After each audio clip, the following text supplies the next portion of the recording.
Do you have audio, Jeff? Okay. All right. Is there a volunteer to open us up in prayer this morning?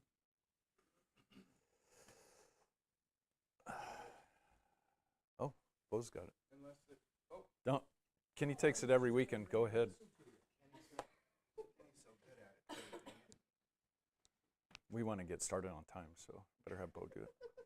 Gracious and Heavenly Father, we thank you so much for this beautiful day. We thank you for this congregation. We thank you for the freedom that we have to meet here and worship you in spirit and in truth. I ask that you will be with us here, commune with us, help us to understand your word this day. Help us to love one another and to help each other. Guide us and direct us, Father. Open our hearts and minds to receive your word. And continue to have grace and mercy with us. We ask a special blessing on this place, those who are here on this congregation and all the other congregations meeting in your house to worship you and just be with them and guide them. And we ask this in Jesus' name, amen. Amen. Fred, All right. I'll do a quick recap since we have some visitors. So we're going through the history of the Messianic community. So far we started really at the death of Yeshua and started along the timeline. And so we, approaching around the turn of the first century, so 70 to 120 AD. We've been calling it the primary Christian movement. So there's this primary Christian movement that's that continues after the death of Christ, and the churches are faced with dealing with a number of major issues. One was the issue of pseudoepigraphy, which was basically was false authors who would make claim of being either associated with one of the apostles or being a first eyewitness to Christ, and so they were writing letters with false authority. And also we had instances of infant baptism starting to rise around shortly after that. I don't think I have it in this PowerPoint. What is that? I don't know if that thing is going on. So in an attempt to confront especially the pseudoepigraphy, the churches started to develop a hierarchy of authority to manage what would be taught in churches. So this is the first instance where we start seeing offices of authority being installed over more than just the local church. So it would be over a region or a number of close cities. And so that's when we have our first splitting away, basically the first Anabaptist movement, which, are you familiar with what an Anabaptist is? Okay. So anybody remember the name of the first Anabaptist movement we looked at? They were in Turkey. Yep. The Montanists. So the Montanists split away. They were led by an individual who was out of Turkey.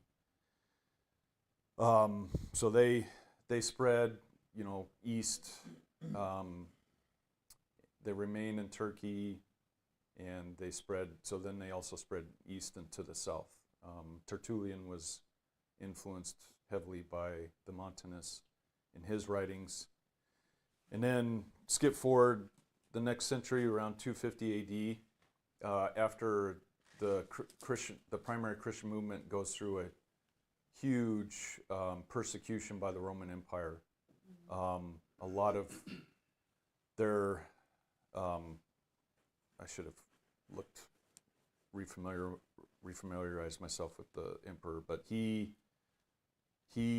instituted worship of the Roman gods, and he required a certificate that showed that you would offer up sacrifices and worships to the Roman gods. So a lot of the leadership in the church, the primary Christian movement, they, in order to escape persecution, they actually went ahead and offered up sacrifices. So the bishops in Rome and Antioch, after the persecution kind of receded, they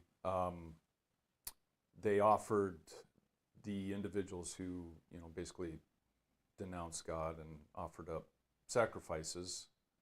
They offered them back their position. So they offered forgiveness and then offered them up a position back in, you know, in the offices of the church. And so there was a group of people who were against that. You know, and when you read most of the history on Anabaptists are written from the standpoint of those within what would become the Catholic Church. So, you know, you have to kind of take it with a grain of salt. Yeah, but according to them, this second group did not offer up any forgiveness and did not think that they should take up a position of authority again. So they split away from the primary movement. Anybody remember the name of that Anabaptist movement?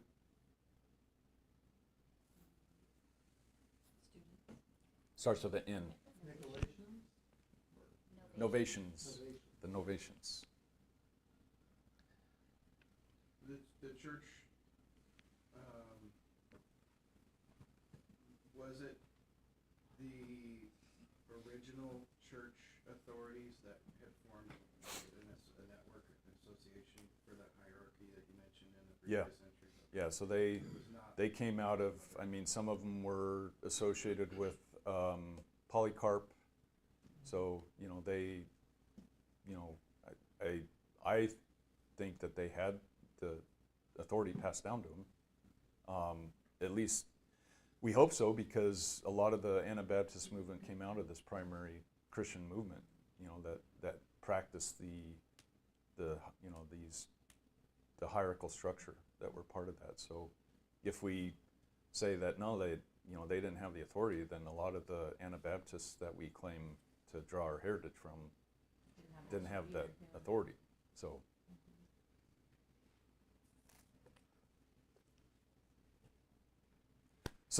let's skip forward. Thank you for catching up. Yeah.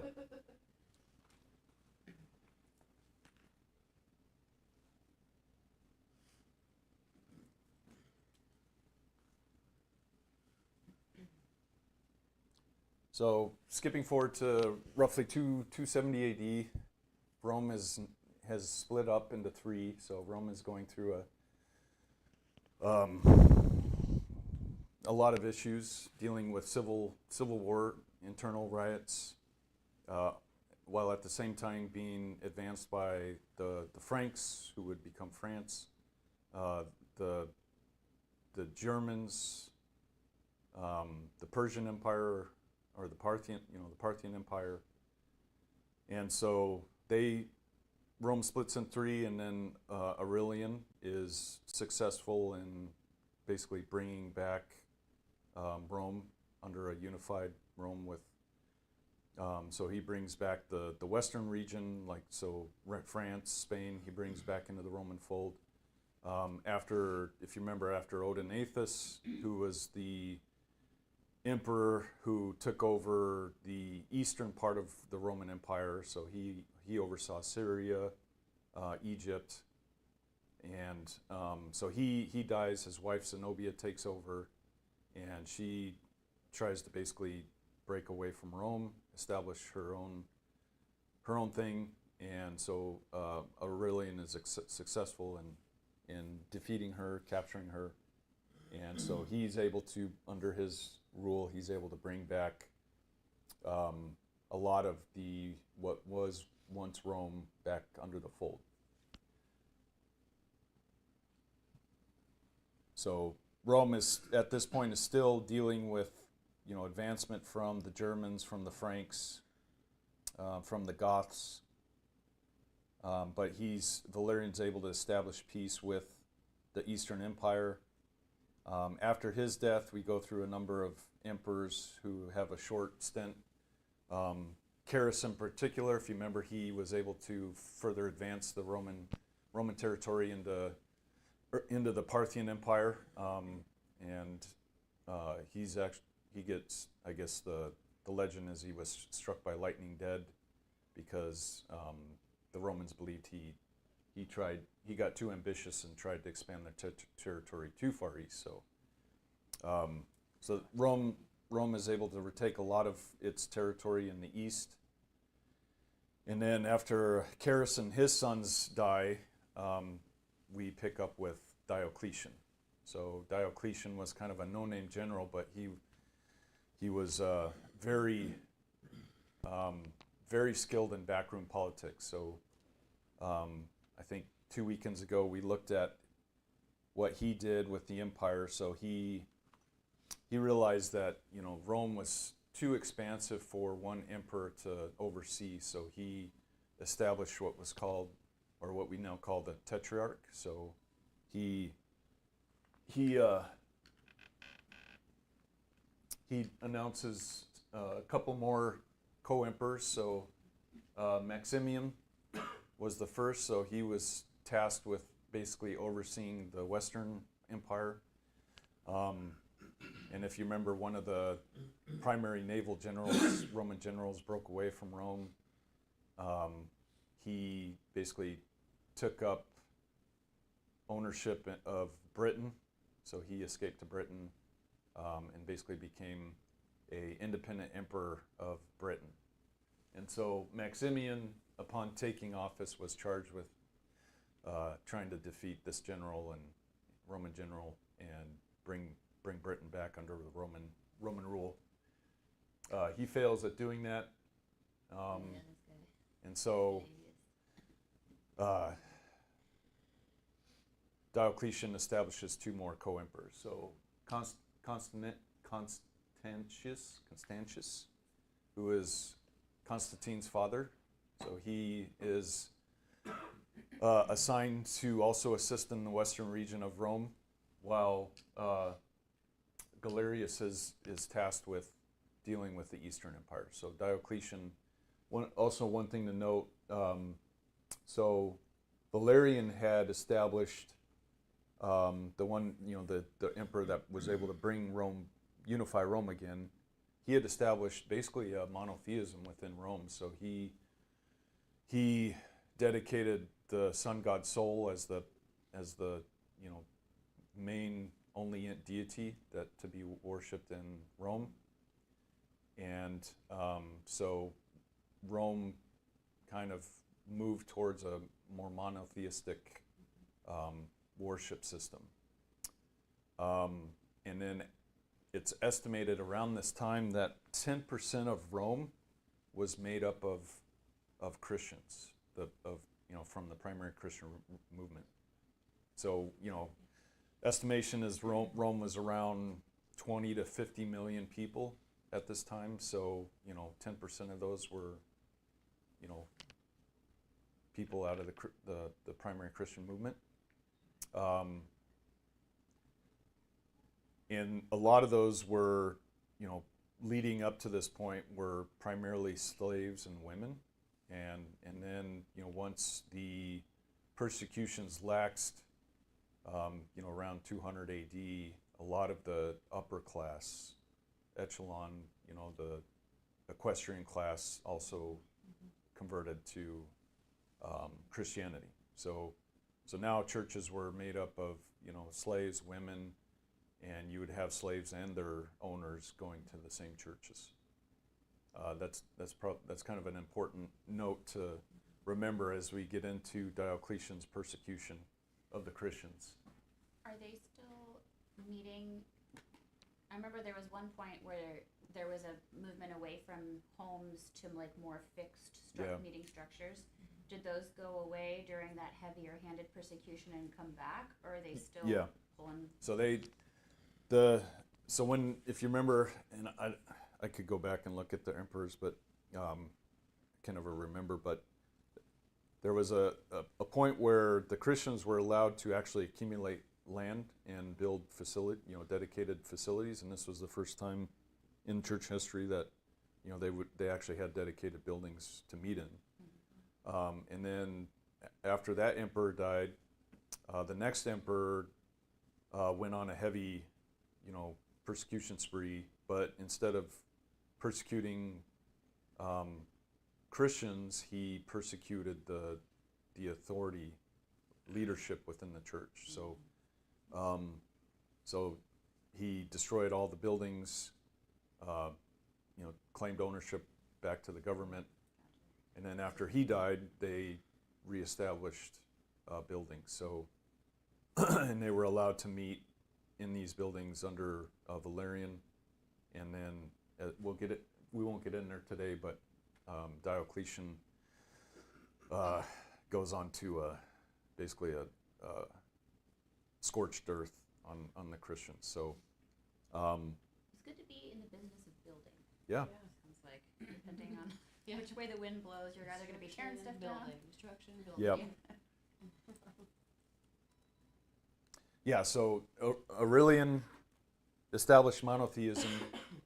Upon taking office, Diocletian kind of reverts back to the old, polytheism, the Roman gods, and so he, up until this point, Rome, the office of emperor was basically controlled by the army, and so the army had basically ruled Rome for the last 150 plus years. So in an effort to make it so that the office of emperor was untouchable by both the Senate and the military, Diocletian tried to basically deify the position of emperor. So upon taking office, he named himself, let me look.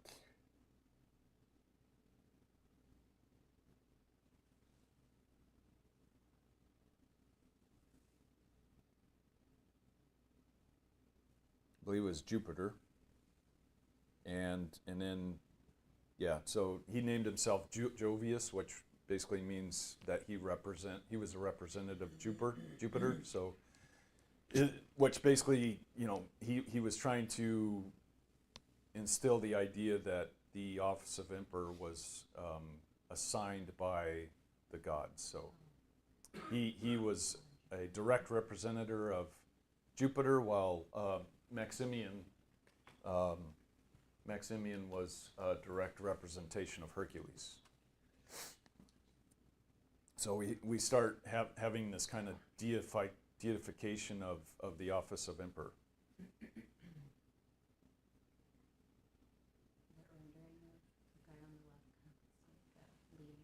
So then Diocletian is able to really establish peace with the Parthian Empire, and Constantius is able to basically bring the naval general that took over Britain. He's able to defeat him, and he actually,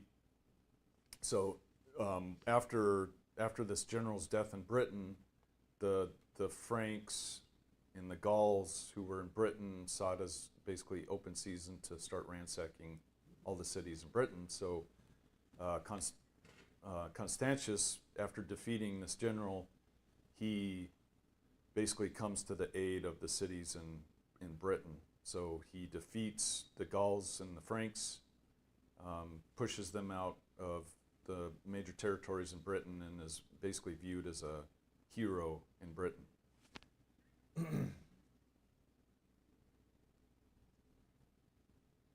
So then, if you remember, Diocletian basically broke up Rome into a number of provinces,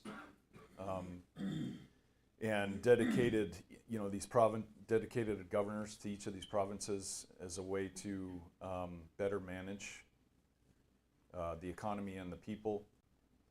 He also broke up the military, so he established both the militia and the legions, and he basically shrank the legions, but increased the number of legions through the empire. So this allowed him to be more responsive, and the militia acted as like as a warning. So as an approaching enemy started entering in the territory of Rome, they would alert they were basically the first line of defense. So they would send a rider to the legions, and then they would basically hold up in forts and allow the enemy to advance into Roman territory, and then once they'd advance, they would basically come from behind and trap them.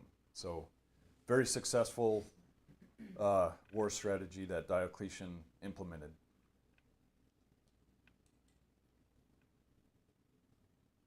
So let's see. Also to note that one of Diocletian's focuses was to remove power from Rome. So he set up the capital of Rome in Nicomedia, which is Constantine.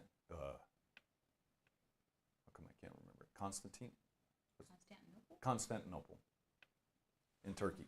A lot of big words and names.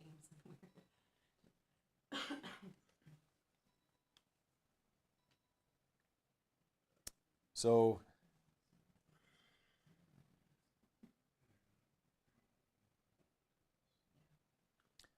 when Diocletian divided Rome into provinces, he set governors over each province to be active participants in the judicial system.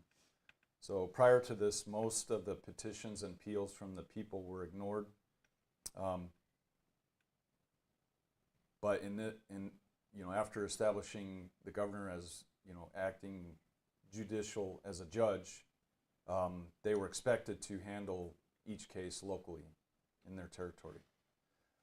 So having smaller provinces also meant that it was easier to track down tax evaders and tracking of the citizens within a province. So ultimately, more people focused on fewer things meant that fewer things would be missed, and the more the government would be involved in everyday citizens. So we'll see this as inflation starts to become realized in Rome.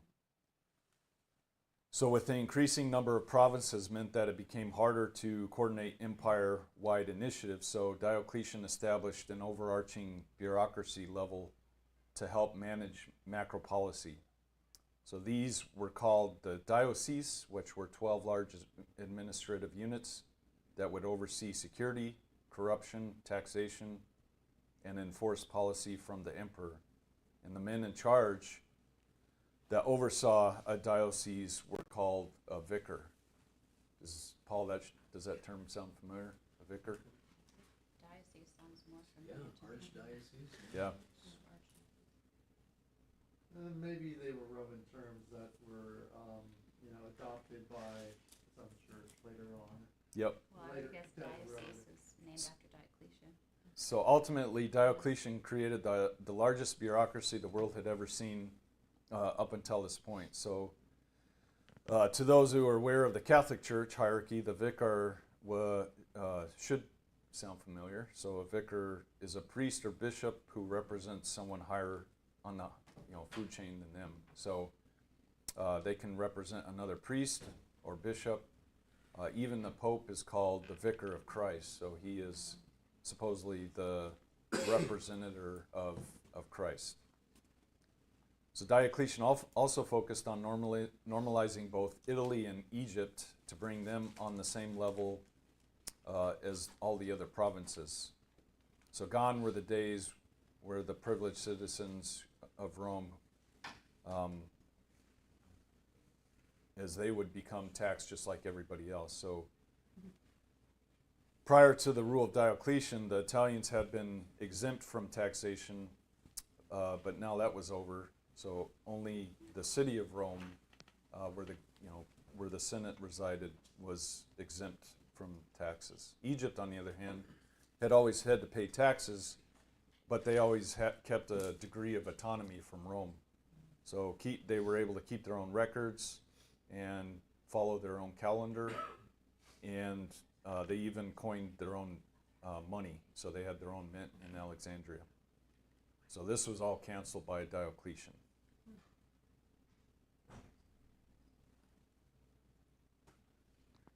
Diocletian also worked to solidify the idea that the office of emperor was a position determined and backed by the Roman deity, as I mentioned. So to instill a sense of awe in an attempt to prevent the previous common occurrences of revolt and assassination, and to bolster the authority of the emperor, Diocletian's goal was to make the emperor seem like a mythical figure.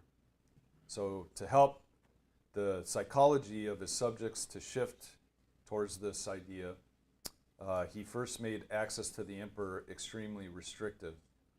So he kept himself extremely secluded behind guards, doors, officials, and more guards, and more doors, and then long hallways, and then more doors, and then more guards. Until the time someone entered, it would feel like they were entering a holy sanctum. It's a way to mess with the Yeah. emotions. So the idea was that this would allow people's imaginations to run freely around the power of the emperor, and would lend to aid in the idea that the office had something like supernatural powers. So prior to this, many emperors would go out of their way to show that they were just one of the guys. Also, upon meeting the emperor, it was expected that one must kiss the robe as a sign of submission. And Diocletian also started wearing a diadem, which was made up of pearls and gems, which he adopted from the Persians and used as a symbol of divine absolute kingship. Again, the goal of this wasn't because Diocletian was Machiavellian or, a megalomaniac. It was so that he could press upon his subjects that the emperor was above and beyond everyone else. The emperor was no longer a princeps, which in Rome meant the first citizen. So up until this point, the emperor was called a princeps. So it was no longer called a princeps, but dominus, which means lord of the empire. And all of this rule that he was, because he didn't reside in Rome, did he? No, this is all out of Nicomedia, out of Turkey. So remember, several weeks ago, I hinted on the inflation that was rising in Rome. So you remember, like Valerian they had like 3 primary mints in Rome, and those mints had basically become completely corrupted. The metal content within, like the silver content within the denarii was, down to like not 5%.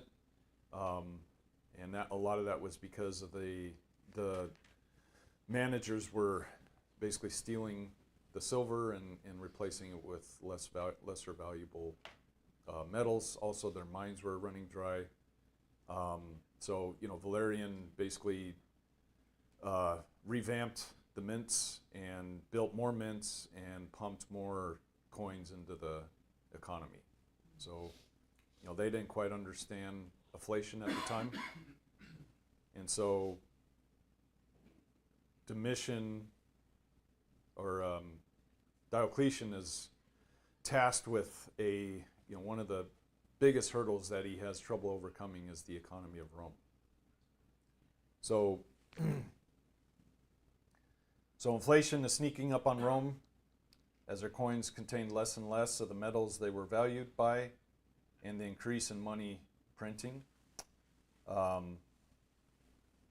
So given the state that Rome was in upon Diocletian taking office, he focused on 4 primary things: stabilizing the currency, reorganizing the tax structure, the solidification of professions, and placing a ceiling on prices. So by 280 AD, savings had been wiped out, and the value of the denarii was worthless. So As an example, a soldier's year's worth of wages would barely be enough to purchase a shirt. So Diocletian had healed Rome in all other regards except economically, where Rome was bleeding and it was only getting worse and no one knew how to stop it. So Diocletian understood that by debasing the coin and removing most of the metal content the coins were based on, the Roman economy would not last much longer. So he ordered a new hierarchy of 5 coins to be established. So he had 2 different copper coins created, also 1 copper and silver mixed coin. These would be used for everyday transactions. And then he also had a pure silver coin established, which was made for larger purchases, and then a gold coin, which was reserved for major payments, usually going or coming from the imperial government. So prior to this, they only had a 3-coin system: copper, silver, and gold. What Diocletian didn't understand was that inflation is also the product of too much coinage. So instead of removing the coins that were already in circulation before implementing his 5-coin system, he instead pumped the market full of his new coins, significantly decreasing the purchase power of all coins. So eventually inflation grew so large that taxes and wages could no longer be paid using money, and so Diocletian and his advisors created a new system based directly on goods and services. So the military would be paid with the goods they needed directly rather than being paid with money to purchase the goods. So they would be paid with grain, meat, shirts, shoes, blankets, whatever was around that approximated what a soldier would have purchased was used for payment. Diocletian also structured the tax system on this goods and services method. He determined what the empire would need annually down to the fraction. So over the years, Rome had dialed in what exactly a single soldier would cost in terms of goods and services. And so Diocletian determined what he would need exactly for his army and bureaucracy, and instead of collecting money from his subjects, he collected the exact goods or manpower needed. How did this affect merchants Yeah. that were? We'll get there. Oh, we'll I get bet there. they would be. So his subjects would pay taxes in goods and manpower based on what each subject was able to provide given the profession. So given that each region or city specialized in different industries, one region may be known for dyes and clothes while the other would be known for agriculture. Diocletian established a standard unit of measure that would accommodate the different industries and professions of each region. So in essence, they established a huge chart to equate how many bushels of wheat equaled how many shirts, and how many labor hours equaled how many chickens, and so on. So they created this huge chart, conversion chart. Barter and trading. Yeah. Huh. Then they reduced it down to a manageable fraction and called it 5 units of tax. So if you were cunning, you would think about the system and choose an industry that would minimize your input but maximize your output to meet the 5 units of tax. So, for an example, raising pigs versus blacksmithing swords, even though the number of pigs required to meet the equivalent of a sword is higher, the amount of input required, like food and time, is a lot less than a blacksmith. So Diocletian understood that this new system would potentially motivate his subjects to do just that. So if you're a blacksmith, over time you're going to be like, why am I putting all this effort into making swords when I can go raise pigs? Because you love to make swords. You hate the smell of pigs. How can you start thinking? Yeah. So to prevent this, he sent his bureaucracy out to catalog everything, every man, woman, child, and slave, and how many cows, chickens, how many acres they owned, their profession, their strengths, everything, and placed it in a ledger, and then determined if you were hiding anything. Once everything was cataloged, the empire was reduced to 2 basic units, land and manpower, which is how it was determined what your share of the tax burden was going to be. and then you would pay whichever your profession provides. So if you were, if you didn't have any acres to raise, animals or pigs, or you didn't own a blacksmithing shop, then you would pay in services. So then Diocletian then inserted the imperial government directly into the economy. So prior to this, the Roman Empire had been close to a free market system. So now Diocletian's government took over the trade guilds, which are essentially like our unions. For instance, the Shippers Guild that dealt with trade was the first to be taken over. So now the government would control prices and wages for all those who dealt with import-exports. It then expanded to all unions, including masonries, cobblers, and any other union. Diocletian then forced upon the empire that all professions would be hereditary. So if your father was an electrician, sorry buddy, but your son is going to be an electrician too. And so is your grandson. So, Better have and sense. yeah, and in fact, your family is now and forever electricians. So each successor in a family was forced to join the same guild as his or her parent, continuing on the same profession. And on top of this, the families were not allowed to move unless given permission on rare occurrences. So this was in order to prevent cities from dying off due to unplanned migrating populations. So I'll close here. So you may be saying to yourself that this sounds an awful lot like medieval serfdom, which is where peasants or serfs are legally bound to work for lords on their land in exchange for protection and housing.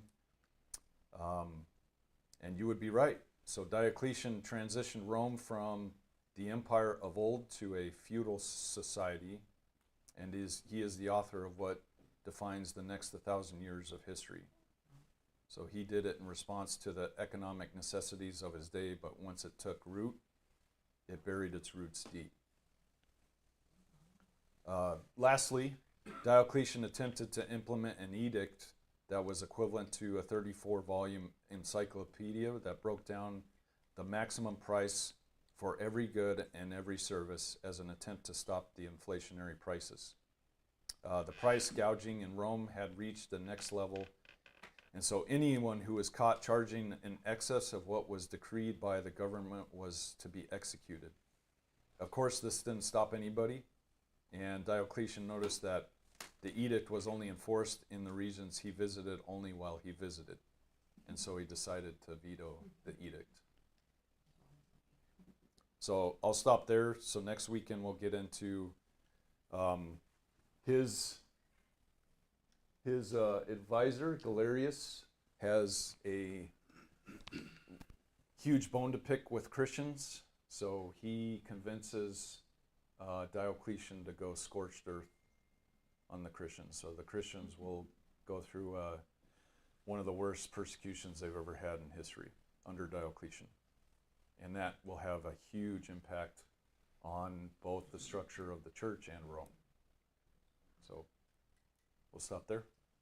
Thank you. Gotta come back next week. Oh, I'm Cliffhanger. yeah.